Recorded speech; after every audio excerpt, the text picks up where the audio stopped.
পুরো টুর্নামেন্টে খুবই বাজে গেছে, এরকম এক্সপিরিয়েন্স আগে কখনো হয় নাই। যে আপনার ম্যাচের দিনে আজকেও যে আমাদের ওপেনার ব্যাটসম্যান রনি, সেও সকালে উঠে বলতেছে আমার ঘাড়ে লাগছে, তো এখন ধরতে হবে ওকেও ইনজুড। সো এই টিমে ইনজুরির লাস্ট ম্যাচেও দেখা যাবে কেউ না কেউ হয়তো বা বলতেছে আমি খেলতে পারবো না, সব ইনজুরির উপরে আসছে। সো মানে এক্সপিরিয়েন্স ভালো না। এবার আপনাকে মানে মনে হয় মানে যখন শুরু করেছেন তখন তো নিশ্চয়ই প্লে অফের খেলার একটা আশা ছিল, মানে কখন থেকে মনে হচ্ছে যে প্লে অফটা আজকে স্লিপিং হবে? আমার কাছে মনে হয় যে আমাদের রাকিন যদি ফুল সার্ভিস দিতে পারতো, তাহলে আমাদের যদি মানজি যদি একটা ভালো সার্ভিস দিতে পারতো, পল স্টার্লিং ছিল, এরা আসলে সব মানে ফ্র্যাঞ্চাইজিস ক্রিকেটের সব মানে নাম অনেক বড় নাম।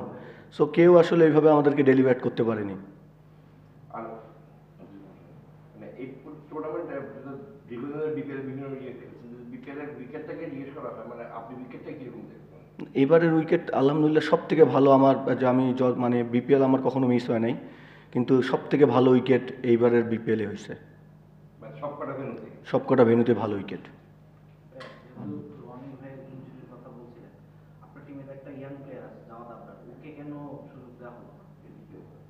না, ওকে সুযোগ দেওয়ার কথা ছিল, পরে আমাদের বলছে যে ইনএক্সপিরিয়েন্স আছে, ওকে আমরা চেষ্টা করব লাস্ট ম্যাচটা খেলানোর জন্য।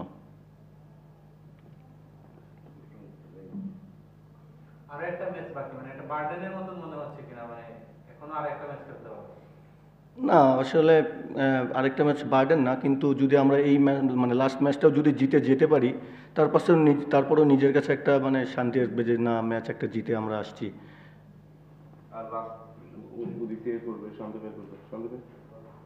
এখন আমার প্রশ্নটা 21-এর মতোই, যখন মানে দল বাদ হয়ে যায়, বাকি থাকা ম্যাচগুলোতে পারফর্ম করা বা বেটার পারফর্ম করা বা ফোকাস থাকা, এটা একটু চ্যালেঞ্জিং হয়ে যায় কিনা, বা এই জায়গাটা মরে যায় কিনা?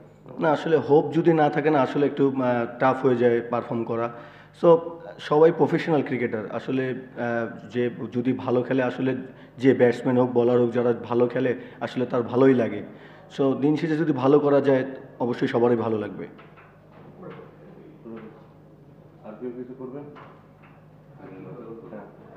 আপনার কবে থেকে জানতে পারছেন যে Mashrafe is not with your team? কোন ম্যাচ থেকে আমরা তো আপনারা বেশ অনেকবারই বিভিন্ন সংবাদ এসে বলছে মাশরাফিকে এইভাবে রোলে বা ওইভাবে অনেক কিছু ব্যাপার, when did you know যে মাশরাফি আপনার সাথে নাই? আমরা শুরু থেকেই আমরা বুঝতে পারছি যে মাশরাফি আমাদের সঙ্গে থাকবে না।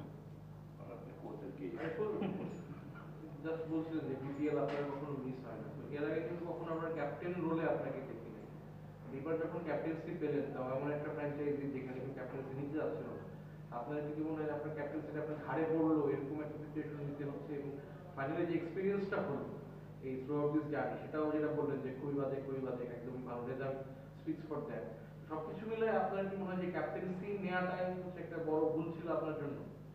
না আসলেই সত্যি কথা বলতে, আসলে আমার এর আগে কখনো ক্যাপ্টেন্সি করা হয় নাই।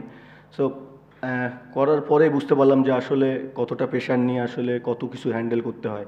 সো এটা একটা লাইফের গ্রেট এক্সপিরিয়েন্স, যে কত কিছু মেনটেন করে চলতে হয়।